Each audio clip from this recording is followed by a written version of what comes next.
다 같이 찬송가 325장 찬양하심으로 8월 20일 금요일 새벽 기도회를 시작하겠습니다.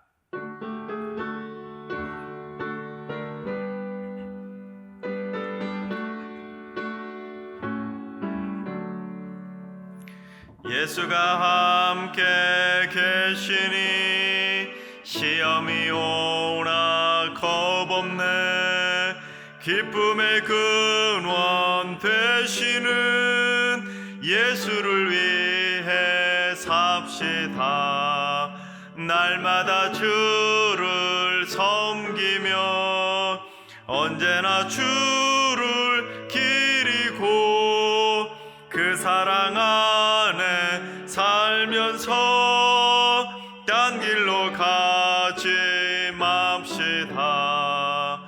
이 세상 사는 동안에 주 이름 전파하면서 무한한 복락 주시는 예수를 위해 삽시다. 날마다 주를 섬기며 언제나 주를 기리고 그 사랑 안에 살면서 딴 길로 가지 맙시다. 이 세상 친구 없어도 예수는 나의 친구니 불의한 일을 버리고 예수를 위해 삽시다.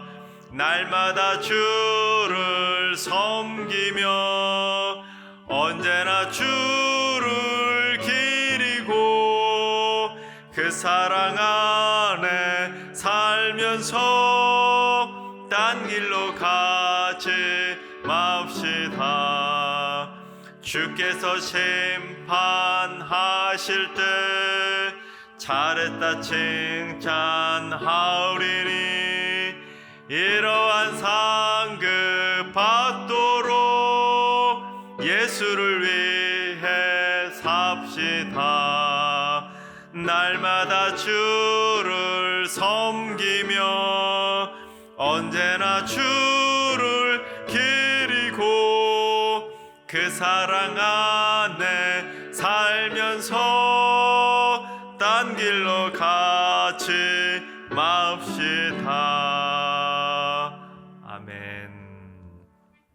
이 시간 다 같이 한마음 한뜻으로 기도하며 나아가시겠습니다. 오늘은 기도하실 때 주님, 세계 각지에서 기아에 허덕이고 있는 난민과 어린이들을 위해서 기도합니다.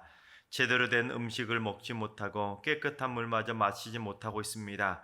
안전하게 잠을 잘 곳조차 없어서 위험에 노출되고 있습니다. 또한 질병의 위험으로부터도 그들은 공격당하고 있습니다. 주님, 그들의 생명과 안전을 굳건하게 지켜 주시옵소서. 기아에 허덕이고 있는 이들을 위해서 기도해 주시기 바랍니다. 두 번째는 주님, 승리교회 모든 성도들이 한마음 한뜻으로 하나 되게 하여 주시옵소서. 날마다 기도의 안전벨트를 단단히 매고 기도로 승리하며 살게 하여 주시옵소서. 기도를 통해 하늘 보좌를 움직이게 하시고 기도를 통해 성도들의 영과 육이 강건해지게 하시고 기도를 통해 어둠의 영을 몰아내는 기도의 재단이 될 수 있도록 기도하는 승리교회를 위해서 기도해 주시기 바랍니다. 세 번째는 주님, 승리교회에 등록한 새 가족들에게 은혜 위에 은혜를 부어 주시옵소서. 코로나로 인해 말씀과 기도로 제대로 양육받지 못하고 있는 안타까운 상황이 지속되고 있는데 한 분 한 분 믿음의 심지를 견고하게 붙잡아 주셔서 흔들리지 않는 견고한 믿음들이 되게 하여 주시옵소서. 승리교회에서 예수 믿는 참 기쁨을 누리게 하여 주시옵소서. 우리 새 가족들을 위해서 기도해 주시기 바랍니다. 이 시간 세 가지 기도 제목을 가지고 3분 정도 통성으로 기도하며 나아가시겠습니다. 기도합니다.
좋으신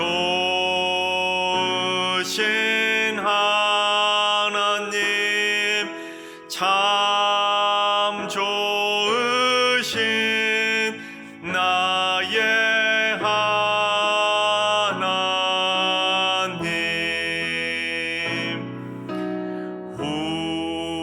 우리의 기도를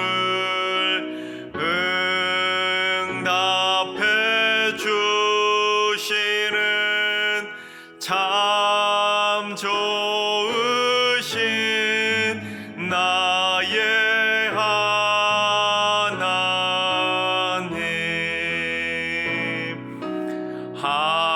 한없는 은혜를 우리에게 주시는 참 좋으신 우리 하나님.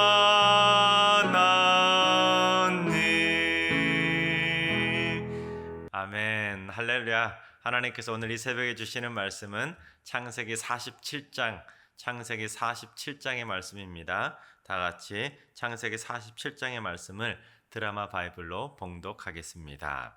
제 47장.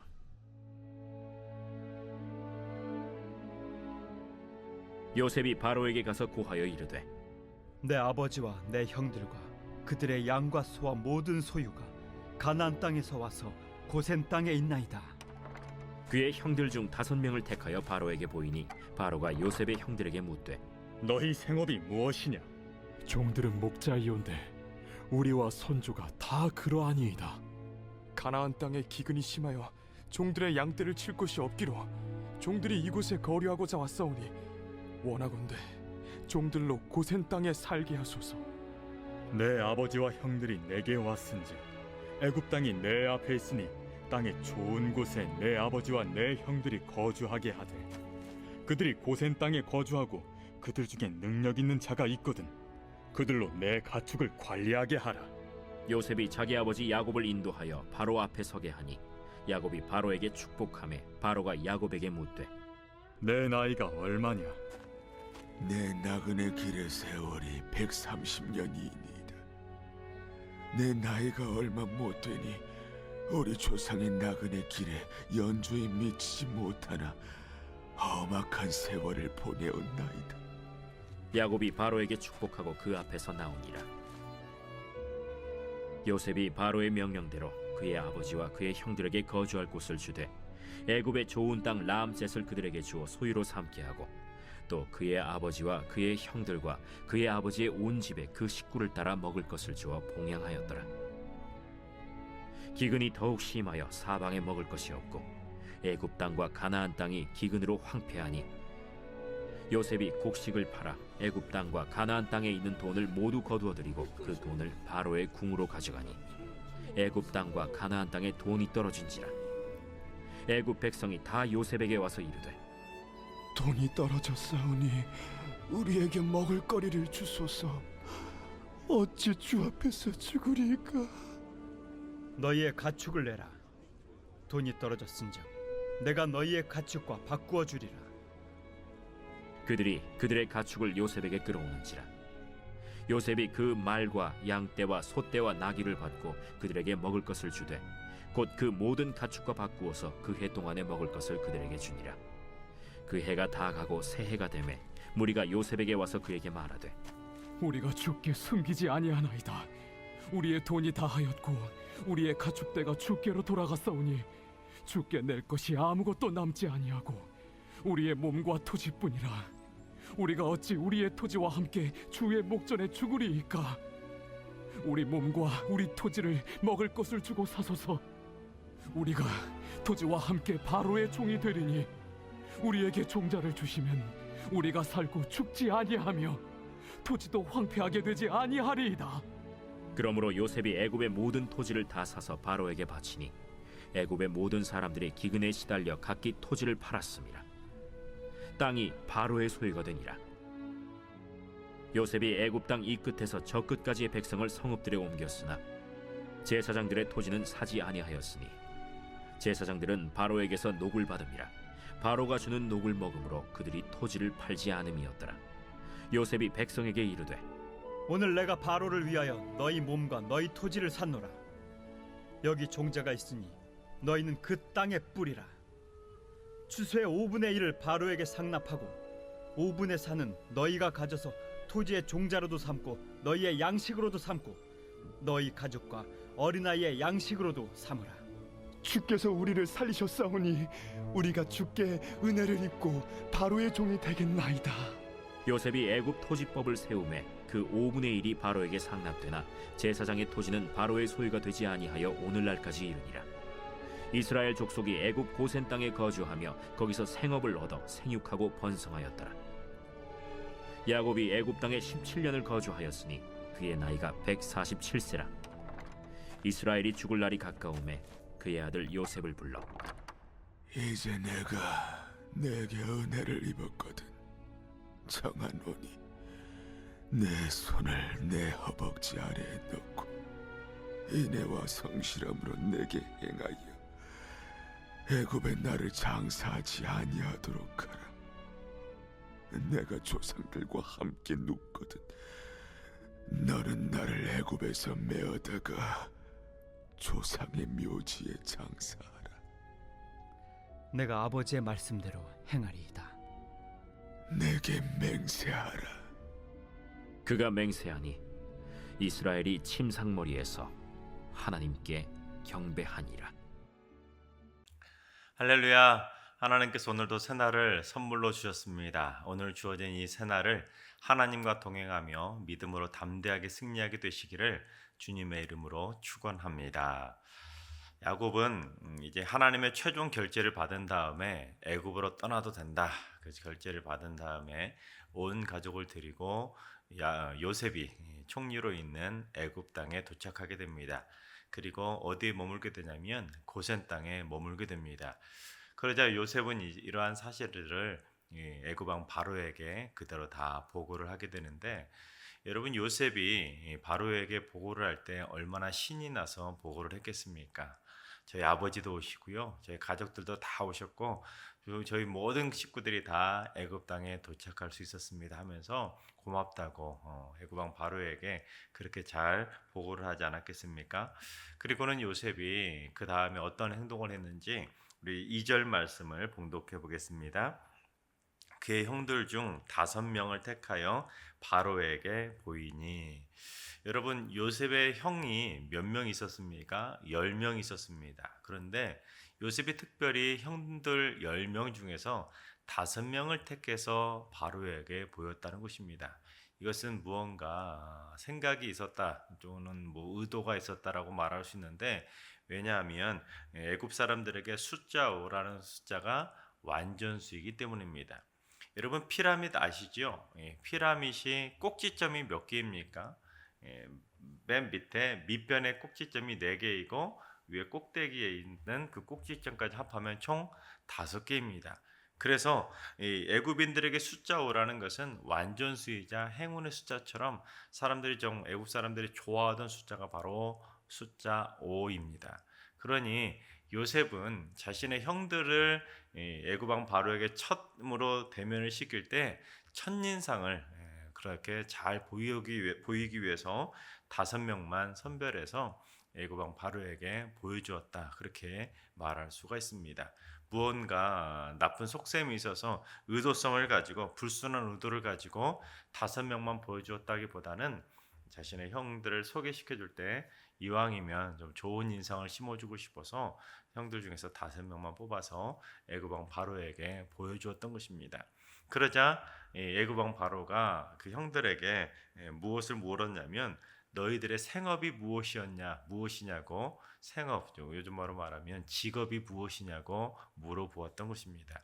그러자 요셉의 형들이 뭐라고 대답을 하는지 3절을 한번 봉독해 보겠습니다.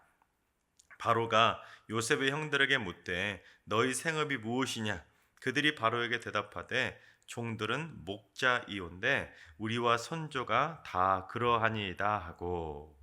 여러분 바로가 생업이 뭐냐고 딱 물어봤을 때 그 바로의 질문에 형들이 생업이 무엇이라고 대답을 했습니까?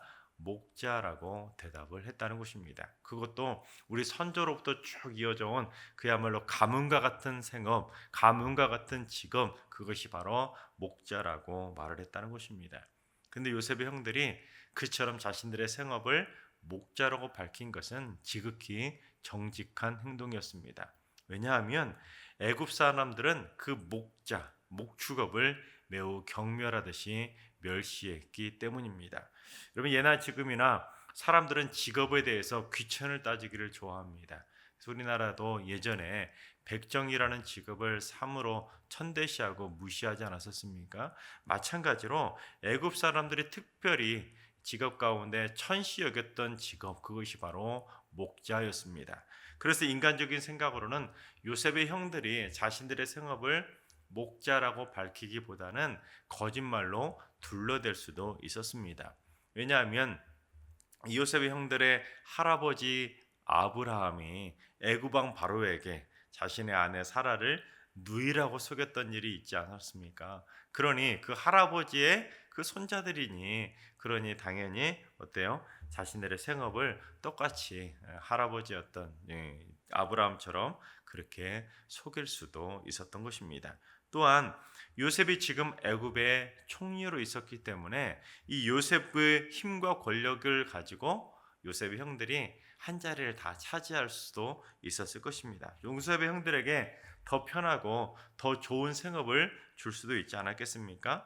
요즘 말로 말하면 요셉의 형들을 애굽의 그 좋은 요직에 낙하산으로 찔러 넣어줄 수도 있었다는 것입니다.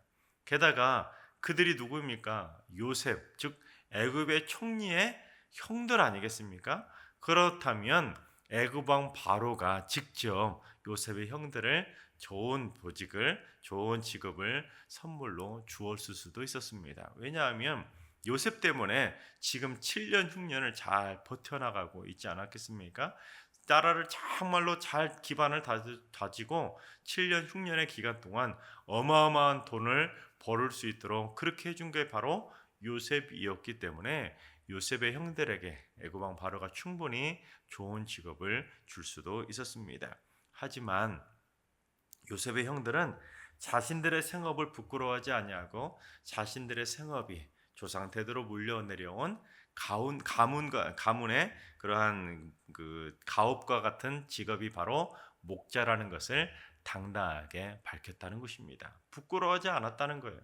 또한 이 요셉의 형들은 청탁을 하지 않았다는 것입니다. 예수님의 제자들처럼 마치 요셉의 형들이 애굽 왕 바로에게 저는 요셉의 우편에 앉게 해주세요, 저는 요셉의 좌편에 앉게 해주세요 하고는 요셉 주변에 요직을 하나 달라고 청탁을 하지 않았다는 것입니다. 그러니 요셉의 형들은 낙하산이 되기도 거부했다는 것입니다. 그냥 조상들이 물려준 그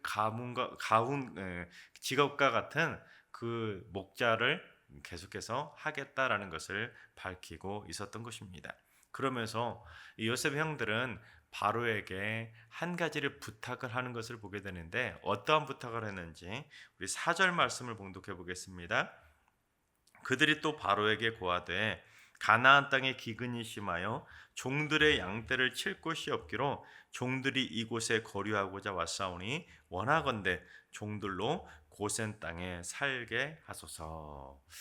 그러니까 가나안 땅에 기근이 심해서 그 땅에서는 도저히 목축을 할 수가 없어서 지금 우리가 이곳에 잠시 거류하려고 이곳에 왔으니까 이 고센 땅에서 잠시 동안만 살 수 있도록 해달라는 것입니다. 근데 특별히 거류라는 것을 단어를 썼다는 것은 자신들이 지금 이 고센 땅에 그냥 눌러 앉겠다 그런 의도가 아니라 이 가문만 그치면 우리는 다시 고향인 가나안 땅으로 돌아가겠다는 그러한 의미가 내포되어 있었다는 것입니다. 그러니 가문만 그치면 돌아갈 테니까 지금 임시적으로 가문 기간 동안 고센 땅에 머물 수 있도록 이곳에서 목자의 일을 계속 감당할 수 있도록 허락해달라고 요청을 했던 것입니다. 즉 자신들의 진짜 고향은 가나안 땅이니까 어차피 자기들은 돌아갈 것이니까 잠깐만 허락해달라고 애굽 왕 바로에게 요청을 했던 것입니다. 그러자 바로가 어떻게 하는지 5절과 6절을 봉독해 보겠습니다. 바로가 요셉에게 말하여 이르되 내 아버지와 형들이 내게 왔은즉 애굽 땅이 내 앞에 있으니 땅의 좋은 곳에 내 아버지와 내 형들이 거주하게 하되 그들이 고산 땅에 거주하고 그들 중에 능력 있는 자가 있거든 그들로 내 가축을 관리하게 하라. 그러니까 바로가 형들의 요구를 흔쾌히 들어준 것입니다. 게다가 바로의 가축을 관리하는 일까지 맡겨주었다는 것입니다. 여러분, 이것이 무엇을 의미하겠습니까? 요셉의 형들이 정직하게 자신들의 생업을 목재하라고 밝히자 정말로 그걸 통해서 축복을 받았다는 것입니다. 그래서 기름진 고센 땅도 받고 바로의 가축을 돌보면 무엇까지 받겠습니까? 돈까지 받을 수 있다는 것입니다. 그러니까 요셉 형들이 땅도 받고 돈도 받고 정말로 복의 복을 받게 되었다는 것입니다. 특별히 고센 땅은 나일강의 그 삼각주 델타 지역에 위치하고 있었던 정말로 기름지고 좋은 땅이었기 때문에 이 요셉의 형들, 야곱의 가족들은 애굽에서도 정말로 기름진 땅, 목축하기 딱 좋은 땅을 차지하고는 그곳에서 거류할 수 있는 특권을 누리게 되었다는 것입니다. 여러분, 이 모든 것이 다 무엇 때문에 가능했겠습니까? 요셉의 형들이 정직했기 때문입니다. 자신들의 생업을 부끄러워하지 아니하고 자신들이 목자라는 것을 떳떳이 밝히고 이곳에 잠시 거류할 수 있도록 허락해달라고 정직하게 요청을 했기 때문에 애굽 왕 바로를 통해서 그 축복을 받는 놀라운 은혜를 누리게 되었다는 것입니다. 물론 하나님께서 그 모든 역사 가운데 하나님의 은혜로 그 축복을 받았지만 이 요셉 형들이 정직했기 때문에 그 모든 일들이 가능했다라는 것입니다. 만약에 요셉의 형들이 욕심을 부리고 애굽 왕 바로를 만났을 때 저희들에게도 한 자리 달라고 그렇게 청탁을 했다면 그런 일들은 일어나지 못했을 것입니다. 그렇습니다, 여러분. 우리가 이 세상을 살아감에 있어도 세상은 그리 호락호락하지 않는다는 것입니다. 무슨 말이냐면 세상은 자꾸만 정직이 아니라 청탁이나 그런 거짓을 통한 성공을 자꾸만 우리에게 요구한다는 것입니다. 그래서 세상에서 적당하게 요령도 좀 피우고 세상에서 좀 청탁도 좀 하고 세상에서 좀 불이라는 일이지만 그래도 성공하려면 이런 일도 좀 해나가는 것이 세상에서 좀 유도리 있게 그렇게 살아야 돈도 벌고 세상에서 떵떵거리며 살 수 있다고 세상에서 거짓된 방법을 부추긴다는 것입니다. 또한 힘있고 권력 있는 자들에게 뇌물도 주고 청탁을 하는 것, 그것을 당연시 여깁니다. 그래야 높은 자리에 오를 수도 있고 그래야 한 자리 좋은 자리 차지할 수 있다, 그렇게 강조한다라는 것입니다. 또한 걸리지만 않으면 소위 높은 자리에 올라갈 수 있는, 세상 말로 말하면 땡보지까지 차지할 수 있다, 그렇게까지 세상 사람들은 자꾸 그리스도인들이 세상 사람들하고 똑같이 살아가기를 요구하며 부추긴다는 것입니다. 그런데 아이러니한 것은 힘도 없고 권력도 없는 일반 서민들은 그런 생각조차도 꿈꿀 수가 없다는 것입니다. 오히려 힘도 가졌고 돈도 가졌고 권력도 가진 자들이 오히려 더 높이 올라가려고, 또 더 많은 돈을 가지려고 오히려 그런 사람들이 더 청탁을 하며 살아간다는 것입니다. 하지만 요즘 보면 어떻습니까? 그런 부정 청탁을 한 사람들의 결과가 다 드러나지 않습니까? 결국에는 다 거짓은 드러나게 되어 있다는 것입니다. 하나님께서 사랑하시는 승육의 성도 여러분, 여러분들은 부정이 아니라, 거짓이 아니라 정직의 방법으로 세상에 승부를 걸 수 있길 바랍니다. 그래서 세상 사람들처럼 자신들의 순간적인 유익과 만족을 얻기 위해서 거짓과 술수를 쓰거나 편법과 탈법을 그렇게 쓰는 것이 아니라 오직 정직으로 승부해서 하나님의 놀라운 복을 받아 누리게 되시기를 주님의 이름으로 축원합니다. 자, 그처럼 요셉은 형들을 먼저 애굽 왕 바로에게 선을 보인 다음에 이제 그 다음에 아버지 야곱도 애굽 왕 바로에게 보여드리게 되는데, 우리 7절을 봉독해 보겠습니다. 요셉이 자기 아버지 야곱을 인도하여 바로 앞에 서게 하니 야곱이 바로에게 축복하매. 여러분, 야곱이 애굽 왕 바로에게 뭘 했다고요? 애굽 왕 바로를 축복했다라는 것입니다. 여러분, 상식적으로 누가 누구에게 축복을 해야 맞습니까? 왕이 백성에게 축복을 하는 것이 맞지 않겠습니까? 게다가 애굽 왕 바로는 어떤 존재입니까? 애굽에서는 신적인 존재이기 때문에 애굽 왕 바로가 백성에게, 즉 애굽 왕 바로가 야곱에게 축복을 하는 것이 자연스러운 모습이라는 것입니다. 그런데 누가 누구에게 축복했다는 거예요? 바로가 야곱에게 축복한 것이 아니라 야곱이 바로에게 축복을 했다는 것입니다. 그런데 정말로 그처럼 야곱이 축복을 하자 바로가 야곱에게 뭐라고 묻는지 우리 8절을 봉독해 보겠습니다.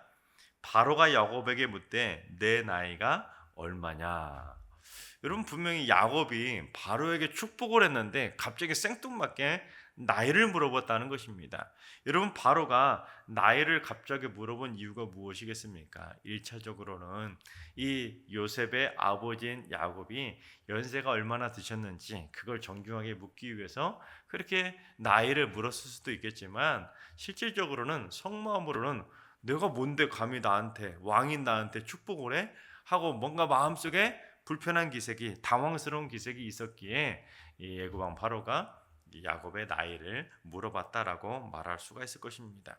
하지만 야곱은 바로의 질문에 뭐라고 대답을 하는지 우리 9절을 봉독해 보겠습니다. 야곱이 바로에게 아뢰되 내 나그네 길의 세월이 130년이니이다. 내 나이가 얼마 못되니 우리 조상의 나그네 길의 연주에 미치지 못하나 험악한 세월을 보내었나이다. 그러니까 내가 지금 나이가 130세인데 우리 조상들이 산 거에 비하면 한참 못 살았다는 것입니다. 하지만 내 나이가 정말 130대지만 험악한 세월을 보냈다. 그렇게 자신의 세월을 고백하고 있는 것입니다. 그리고 나서 야곱이 또 뭘 말하는지 우리 10절을 봉독해 보겠습니다. 야곱이 바로에게 축복하고 그 앞에서 나오니라. 그렇습니다.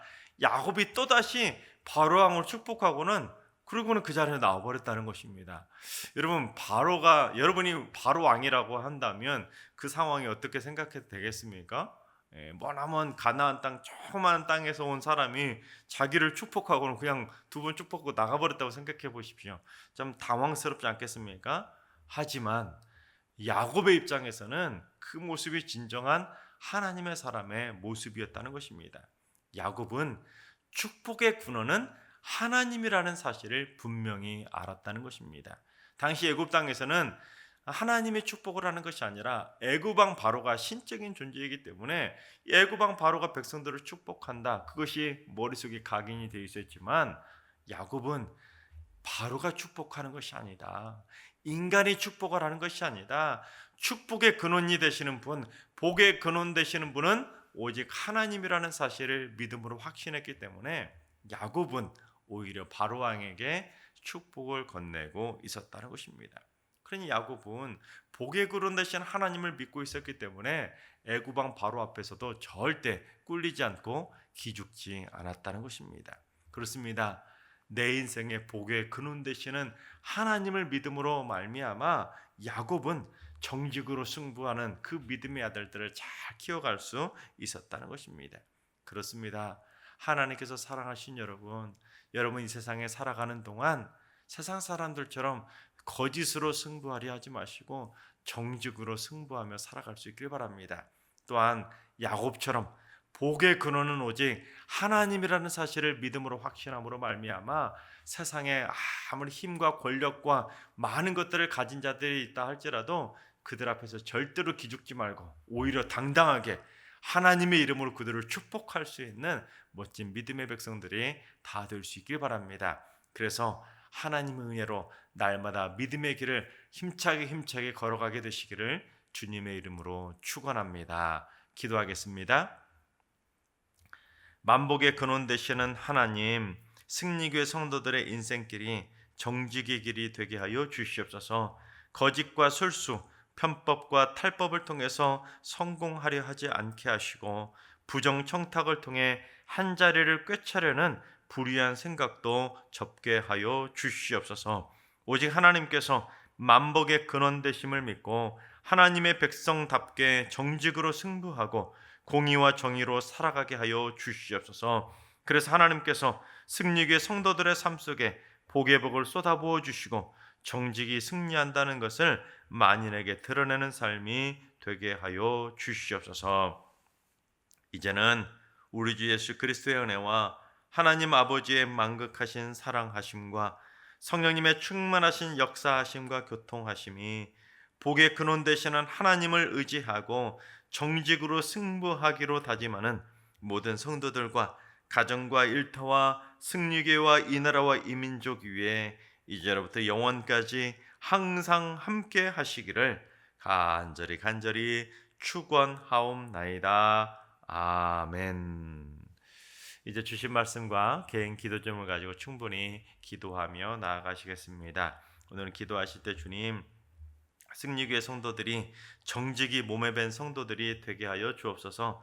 탈법과 불법을 일삼는 불의한 자로 살아가지 않게 하시고 하나님의 공의와 정의를 실현하는 정직한 자로 살게 하여 주옵소서. 주님은 오늘 하루도 환우들과 우리 연로하신 어르신들과 사랑하는 자녀손들 모두 다 의로우신 주의 발로 굳건하게 붙잡아 주시고 오늘도 생명의 기운을 풍성하게 불어넣어 주시옵소서. 주님, 새벽제단 쌓는 분들이 야곱처럼 축복을 빌어주는 축복의 통로들로 살게 하여 주옵소서. 특히 중보기도를 통해서 연약한 영혼들에게 큰 힘이 되는 축복의 통로로 살게 하여 주옵소서. 이번 한 주를 믿음으로 잘 마무리하게 하시고 주일 성수를 통해서 하나님을 만나고 하나님을 신령과 진정으로 예배하는 참 예배자들이 다 되게 하여 주옵소서. 사모하는 심정으로 주일을 기다리게 하시고 주말에도 코로나로부터 안전하게 성도들을 굳건하게 지켜 주시옵소서. 다 같이 이런 기도 제목과